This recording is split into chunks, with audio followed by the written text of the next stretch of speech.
कि ये विचारधारा की लड़ाई है, ये संविधान की लड़ाई है। और नरेंद्र मोदी जी, आरएसएस के लोग, बीजेपी के लोग इस संविधान को, अंबेडकर जी के संविधान को, गांधी जी के संविधान को खत्म करने में लगे हैं।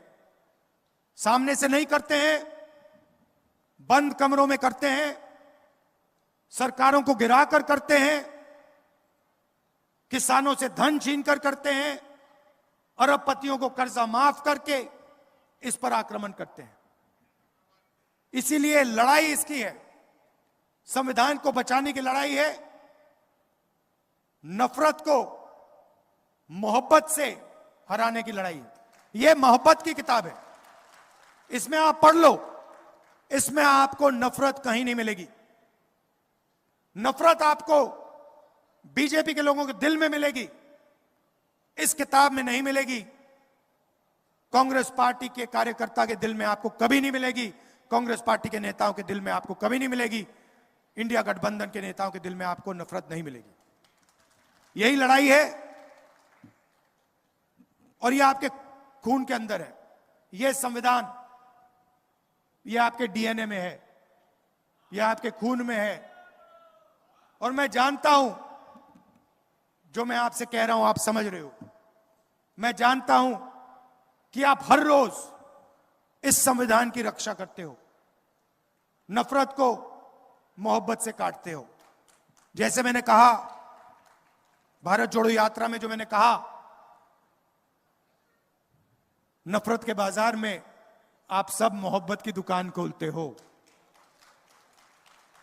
आप दूर दूर से मेरी बात सुनने आए, इसके लिए मैं आपको दिल से धन्यवाद करता हूं।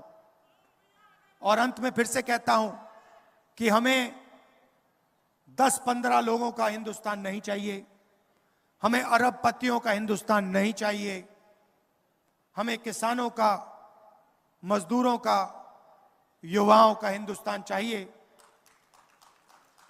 हमें नफरत का हिंदुस्तान नहीं चाहिए, हमें मोहब्बत का हिंदुस्तान चाहिए। धन्यवाद। कॉन्स्टिट्यूशन से, संविधान से हिंदुस्तान की संस्थाएं निकलती हैं। इस किताब में लिखा है कि एक व्यक्ति को एक वोट मिलना चाहिए, इसमें लिखा है। इलेक्शन होते हैं, हिंदुस्तान में लोकतंत्र है, इसके कारण है। और यह है तो अंबेडकर जी के कारण, गांधी जी के कारण, फूले जी, बुद्ध भगवान। और 24 घंटा नरेंद्र मोदी जी, आरएसएस के लोग इस पर आक्रमण करते हैं। इस पे कहीं लिखा हुआ है कि महाराष्ट्र की सरकार को चोरी करना चाहिए? लिखा है कहीं इसमें कि एमएलए को पैसा देकर महाराष्ट्र की सरकार गिरानी चाहिए? इसमें लिखा है? तो जब इन्होंने महाराष्ट्र की सरकार को आपके हाथों से चोरी किया तो इन्होंने इसको कमजोर किया, हां या ना?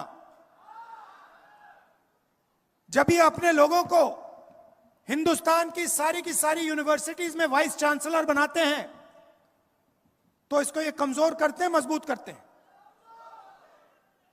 जब ये किसान को सही एमएसपी नहीं देते, जब ये अदानी और अंबानी जैसे लोगों का 16 लाख करोड़ रुपए कर्जा माफ करते हैं, इसको ये मजबूत करते हैं, कमजोर करते हैं? सीधी सी बात है। मुझे दिखा दो इसमें कहां लिखा है कि अदानी जी जैसे लोगों को 16 लाख करोड़ रुपए कर्जा माफ करके देना चाहिए? इसमें कहां लिखा है कि महाराष्ट्र से बड़े बड़े उद्योग लेकर दूसरे प्रदेशों में भेज देने चाहिए?